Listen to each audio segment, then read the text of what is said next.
Welcome to Story Time with Dudley and Miss Karen. And this week we're featuring books with funny titles. And our book for this time is A Pig Parade is a Terrible Idea. What do you think, Dudley? Is that a bad idea? I don't know. He's not convinced. Maybe after we read the book, we'll convince him. There's a pig with a trumpet.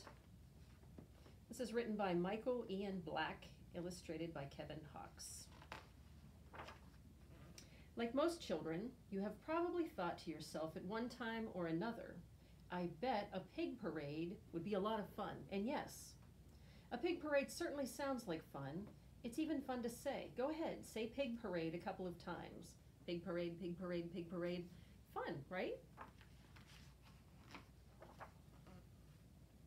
After all, what could be more fun than a gathering a few hundred pigs together for a grand parade and then watching them proudly march together in perfect formation down the finest boulevard of your hometown? It's pretty amazing.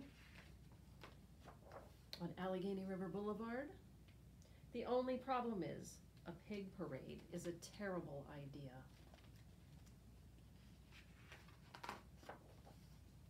For one thing, pigs hate to march.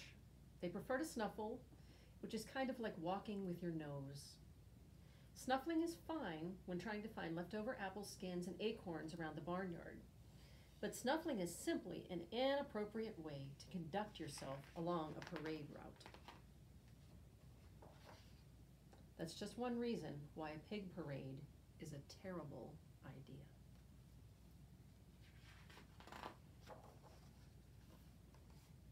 Also, pigs absolutely refuse to wear majorette uniforms. Even if you are able to find enough majorette uniforms for all of your pigs, which is a very difficult job in and of itself. Just try getting those hundreds of pigs to put them on. Would you wear a majorette uniform, Dudley? They will not do it. Perhaps they would consider majorette uniforms unflattering. Nonsense. Everybody looks sharp in a majorette uniform, even pigs and especially pigs. But when you try explaining to them that they look at you just as if you were speaking a language they do not understand, as if they don't understand English, I don't know. Again, a pig parade is a terrible idea.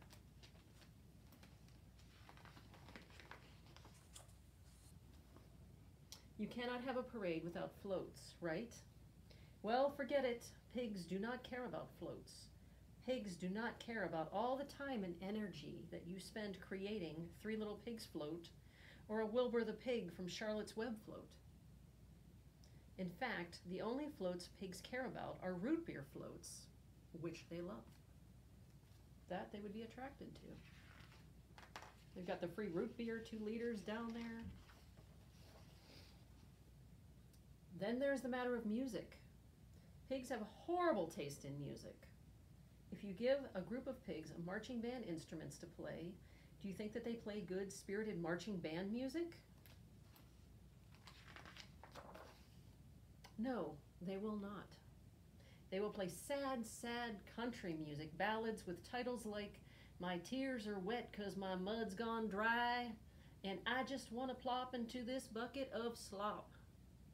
That kind of music is fine for slow dancing at hoedowns, but it is not appropriate for a parade.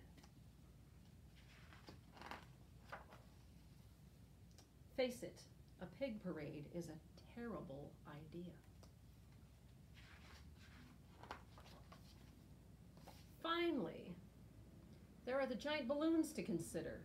Everybody knows that giant balloons are the best part of any parade. Well, who do you think is going to hold all of those balloons to keep them from flying away? The pigs, right? Wrong. Even if pigs wanted to hold the balloons instead of finding filthy puddles in the street to lay in, they couldn't do it because while pig hooves are good for digging up wild mushrooms, when it comes to holding a giant parade balloons, they are simply not up to the job. They just can't hold the balloons. And what happens when balloons go unattended? They bump into buildings or simply drift off into outer space, which would be fine for Martians, but awful for those of us trying to enjoy a pig parade here on Earth. So, when you consider the constant snuffling, the refusal to wear majorette uniforms, the disinterest in pig-themed literary floats, the preference for weepy country ballads, and their utter lack of discipline regarding proper balloon handling, it should be absolutely, completely, and totally clear that a pig parade is a terrible idea. A panda bear parade, on the other hand, would be fantastic.